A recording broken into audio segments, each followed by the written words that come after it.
in the process of making this independent film, and a couple of actors involved in that film are actually right here.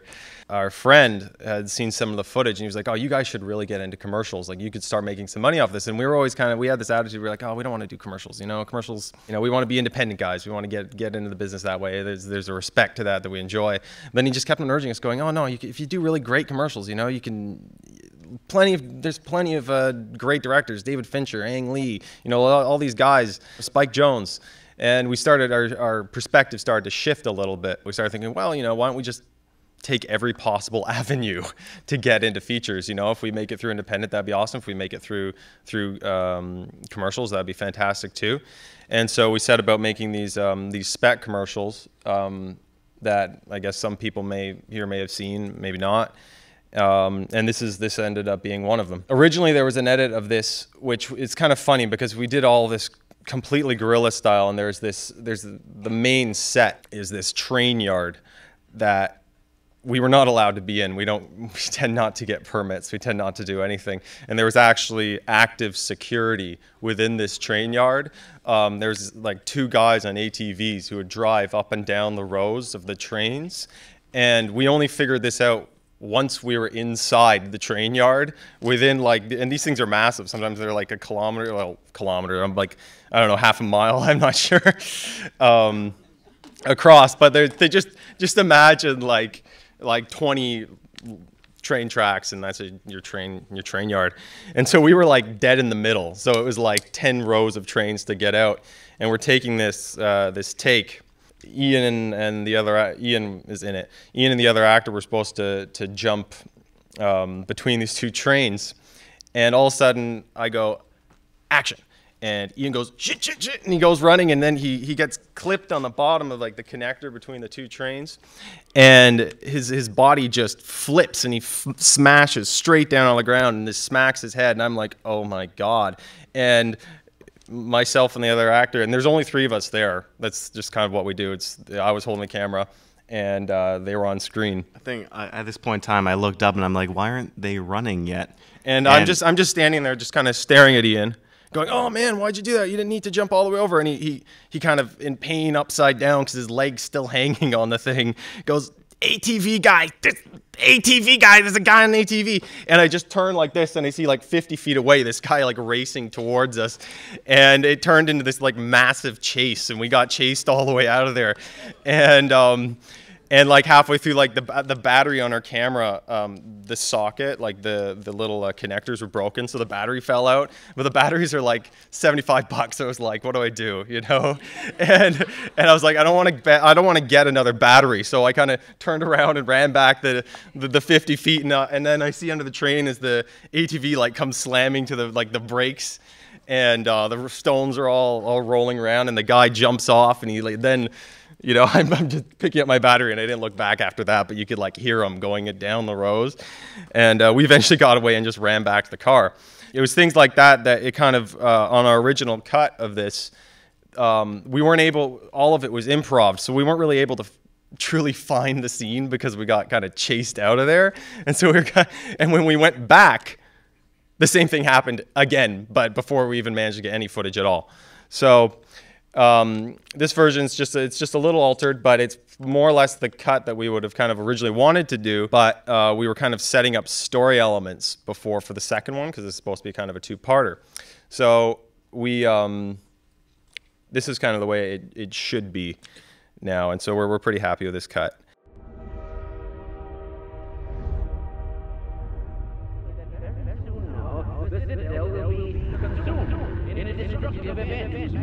I cannot currently estimate with any certainty, except to say that it will almost certainly irradiate an area of many miles radius.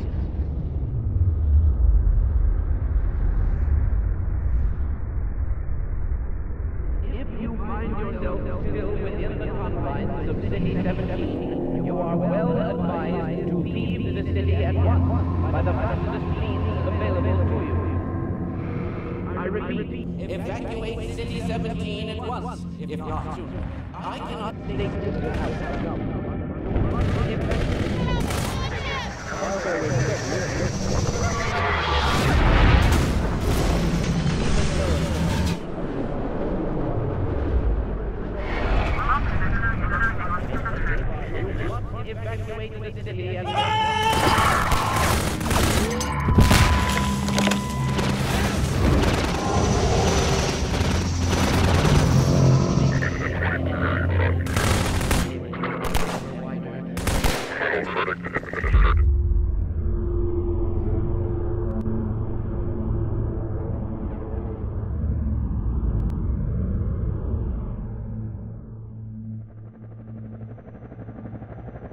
We have restored service to much of the transport system in order to carry citizens out of the city as quickly as possible.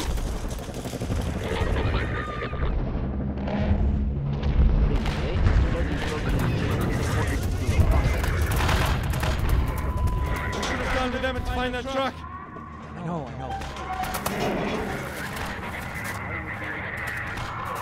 Yeah, I wouldn't exactly call this a secure location out of the city.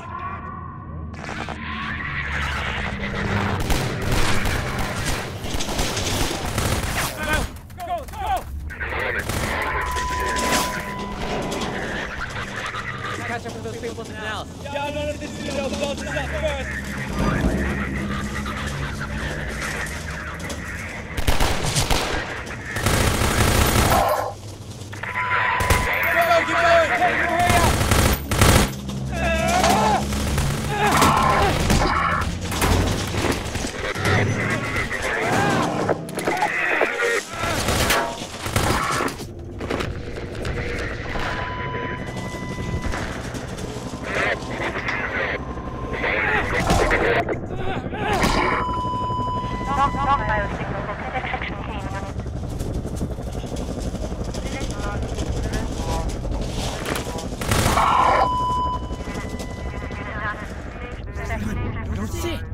Let's go.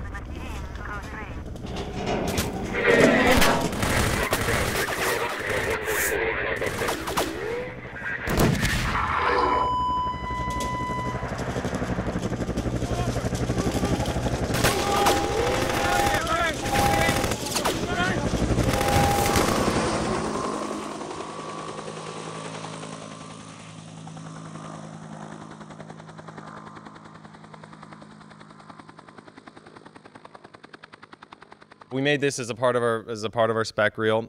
We were already talking with this production company in Toronto, Sons and Daughters. We kind of organized with them, kind of a launch date, and then also before we put it up, we actually sent it. This is based on a video game. I don't know how many people are familiar with the Half-Life franchise here, but it's based on a video game that we've been huge fans of since 1998 when it first came out.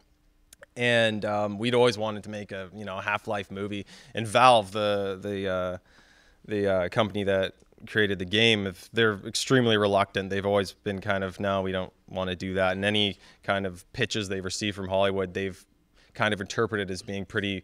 They flat out said they were offended because they're more like cash-ins. Just people just kind of wanted to make money off of their franchise and didn't really respect the material all that much. So we sent it to them with this kind of glowing paragraph about how much we love their universe and the games they created.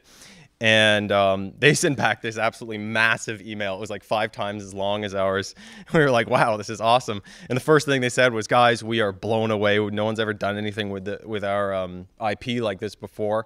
Do you want to, we'll fly you out to Seattle and let's all meet each other. And so they flew us out there, and we got to see a bunch of like the behind the scenes of their games and talk about all kinds of movie-related things that they kind of put us under NDA for, so we can't talk about. But it's kind of fun. It was like starting to see the behind-the-scenes stuff, that you always like read on fan sites and stuff. So that was kind of a fun process. And then we organized with them and Sons and Daughters kind of the launch date, and we finally put it up in February.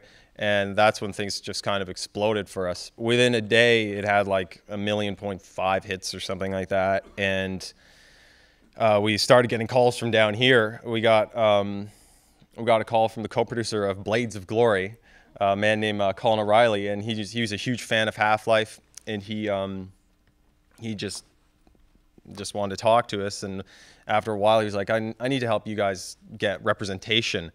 And I know this guy, this manager at Anonymous Content, and he and I immediately just looked at each other. We're like, what? Because Anonymous Content, at least for LA, that is a commercial company we really wanted to be with, but we thought it might be a bit tough to get in. And so, yeah, you know what? He just told me 5 minutes. So if anyone has any questions or anything.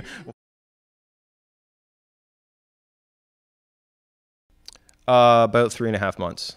And that was like us sitting at a computer like this constantly, you know. So yeah, that was it's kind of like self-inflicted torture. Your brain starts to melt after a while. All the sounds were actually taken out of the game. All the models as well. Everything everything that you see here was actually extracted from the game files on a PC, and you can get different ways of ripping open those files and getting access to everything. And we did do all the sound, like we edited it together and everything, yeah. They were extremely enthusiastic and supportive, and they were really cool. It's just like they didn't make it, so they weren't going to get too involved, but their attitude was, you know, thank you guys for making this, and we really enjoy it, and we want to help you guys out.